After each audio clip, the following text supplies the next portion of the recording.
नमस्कार दोस्तों, ये कहानी है जिसने भारत के इतिहास क्रिकेट को बदल कर रख दिया। केवल 183 रन बनाकर भारत ने क्रिकेट का इतिहास कैसे बदल दिया दोस्तों, चलिए देखते हैं दोस्तों। 25 जून 1983 की सुबह जब कपिल देव की आंख खुली तो उनकी पत्नी रोमी अभी भी सो रही थी। उन्होंने होटल की खिड़की के पर्दे हटाए और ये देखकर राहत की सांस ली कि बाहर सूरज चमक रहा था। दोस्तों आगे बताते हैं कैसे क्रिकेट का इतिहास बदल गया दोस्तों भारत का। उन्होंने अपनी पत्नी को दोस्तों जगाया नहीं, फिर बिना आवाज़ किए चाय बनाई और खिड़की के पास बैठकर पास के लॉर्ड्स मैदान का नज़ारा लेने लगे। और दोस्तों मैच शुरू होने से पहले कपिल ने टीम को संबोधित करते हुए कहा, सिर्फ एक चीज़ याद रखो, अगले 6 घंटों बाद हमारी ज़िंदगी पूरी तरह से बदलने वाली है। कुछ भी हो, हमें अपना सर्वश्रेष्ठ देना है। करो या मरो, बाद में हमें इस बात का मलाल ना हो कि हम ये कर सकते थे या वो कर सकते थे। दोस्तों यह बहुत बेहद उस समय का मैच बहुत ही खास था दोस्तों। टॉस के बाद जब क्लाइड लायड ने भारतीय टीम से पहले खेलने के लिए कहा तो कपिल ने चैन की सांस ली, क्योंकि उन्होंने तय कर रखा था कि अगर वो टॉस जीतते हैं तो पहले बैटिंग करेंगे, क्योंकि वेस्टइंडीज को हराने की उम्मीद तभी की जा सकती थी जब उन पर रन बनाने का दबाव हो। ये दोस्तों कपिल देव ने बहुत पहले ही अनुभव कर लिया था कि कैसे वर्ल्ड कप जीतना है, और दोस्तों उन्होंने अपनी लगन और हिम्मत से आगे वो करके भी दिखाया। दोस्तों बने रहिए, आगे हम बताते हैं दोस्तों कैसे जीता। वेस्टइंडीज ने भारत पर शुरुआती दबाव बनाया जब उन्होंने उस समय के विश्व के सर्वश्रेष्ठ ओपनर सुनील गावस्कर को सिर्फ 2 रन के निजी स्कोर पर आउट कर दिया। उस पारी में श्रीकांत और कुछ हद तक मोहिंदर अमरनाथ को छोड़कर कोई भी बल्लेबाज चमक नहीं सका। दोस्तों इसी से रन में थोड़ी कमी बनी रही, और दोस्तों आगे दोनों ने दूसरे विकेट के लिए 57 रन जोड़े और दोनों ही 90 रन के कुल स्कोर पर आउट हो गए। मैच का यादगार क्षण तब आया जब श्रीकांत ने घुटने के बल बैठकर एंडी रॉबर्ट्स की गेंद को बाउंड्री के पार पहुंचाया। भारत की आखिरी जोड़ी सैयद किरमानी और बलविंदर संधू ने किसी तरह स्कोर 183 पहुंचाया।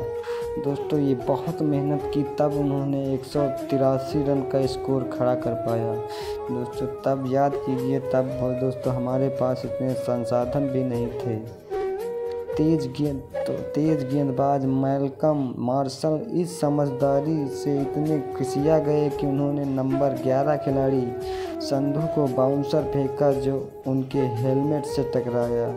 संधू को दिन में तारे नजर आ गए। सैयद किरमानी याद करते हैं, मैं उनकी तरफ ये पूछने के लिए भागा कि तुम तो ठीक हो। मैंने देखा कि बल्लू हेलमेट को अपने हाथ में रगड़ रहे थे। मैंने पूछा, तुम हेलमेट को क्यों रगड़ रहे हो?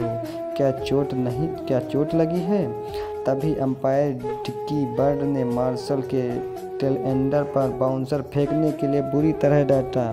उन्होंने मार्शल से ये भी कहा कि तुम संधू से माफ़ी मांगो। मार्शल उनके पास आकर बोले, man I did not mean to hurt you, I am sorry. मेरा मतलब तुम्हें घायल करने का नहीं था, मुझे माफ़ कर दो। संधू बोले, Malcolm do you think my brain is in my head? No it is in my knee. Malcolm क्या तुम समझते हो मेरा दिमाग मेरे सिर में है? नहीं, ये मेरे घुटनों में है। ये सुनते ही मार्शल को हंसी आ गई और माहौल हल्का हो गया। और दोस्तों आगे अभी कपिल देव की बैटिंग को दोस्तों बताया ही नहीं हमने, आगे देखते हैं। ड्रेसिंग रूम में कपिल ने फिर अपनी टीम के सदस्यों को संबोधित करते हुए कहा, हमने 183 रन बनाए हैं, दूसरी टीम को अभी 183 रन बनाने हैं। हम उन्हें एक एक रन बनाने के लिए तरसाना होगा। पूरा दम लगा कर खेलो और अपना 100% दो। जिधर भी गेंद जाए उस पर अपने आप को झोंक दो। अगर हम हारते भी हैं तो लड़ते हुए हारेंगे। सिर्फ 3 घंटे तुम्हें अपनी बेहतरीन क्रिकेट खेलनी है। अभी वेस्टइंडीज के 5 रन ही बने थे कि बलविंदर संधू की एक गेंद बाहर से अंदर आई और गॉर्डन ग्रीनिज का ऑफ स्टंप ले गई। इसको बॉल ऑफ द टूर्नामेंट कहा गया। दोस्तों, ये संधू जी का पहला प्रयास था। विश्व कप फाइनल का निर्णायक मोड़ तब आया जब कपिल ने मदन लाल की गेंद पर अपने पीछे की तरफ करीब 25 गज दौड़ते हुए डीप मिड विकेट पर विवियन रिचर्ड का कैच पकड़ा।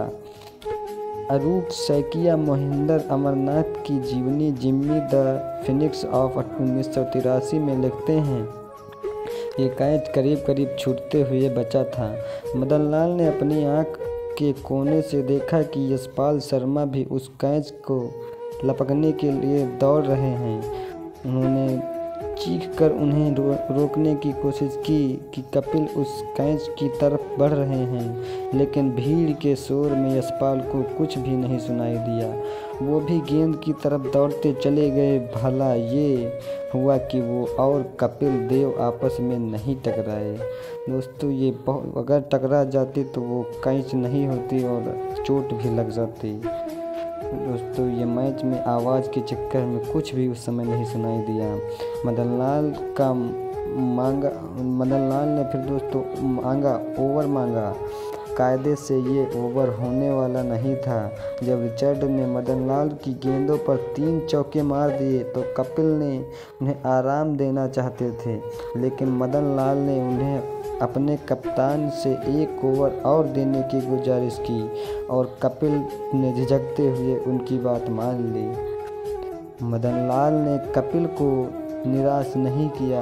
बाद में मदन लाल ने याद किया, हमें पता था कि अगर विवियन रिचर्ड 10 ओवर तक टिक गए तो मैच हमारी पहुंच से बाहर हो जाएगा। तब कपिल रिचर्ड के लॉफ्टेड शॉट को कैच करने की कोशिश कर रहे थे। वो 3 या 4 सेकंड मेरी ज़िंदगी के सबसे लंबे 3 या 4 सेकंड थे। जैसे ही उन्होंने वो कैच लिया मुझे लगा कि आज कुछ खास होने वाला है।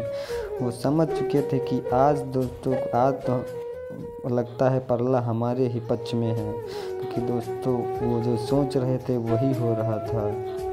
और दोस्तों, आगे देखते हैं, ये मैच का टर्निंग पॉइंट था। एक समय एक विकेट पर 50 रन बना चुकी थी वेस्टइंडीज के 6 विकेट मात्र 76 रन पर गिर गए। जेफ दूजो और मैल्कम मार्तर्स ने हवा का रुख बदलने की कोशिश की, लेकिन अमरनाथ ने दोनों को आउट कर दिया। और दोस्तों, इस प्रकार जैसे ही कपिल ने एंडी रॉबर्ट्स को LBW आउट किया, स्कोर 9 विकेट पर 126 रन हो गया। होल्डिंग और ऑनर के अंतिम विकेट के लिए 14 रन और जोड़े, लेकिन जब अमरनाथ ने गार्नर को LBW किया तो वेस्टइंडीज के स्कोर से 43 रन पीछे था। अगले दिन टाइम्स की सुर्खी थी, Kapil man turn the world upside down. एक ब्रिटिश अखबार में लेख का शीर्षक था, टाइगर फाइंड देयर क्लॉज, शेरों ने अपने पंजे निकाले। भारतीय जीत क्रिकेट इतिहास का सबसे बड़ा उलटफेर था। दोस्तों, इस प्रकार कपिल देव ने वो मैच जीत कर भारतीय क्रिकेट का इतिहास बदल दिया। दोस्तों, अगर ये वीडियो अच्छा लगे तो लाइक, शेयर और कमेंट करके ज़रूर बताएं।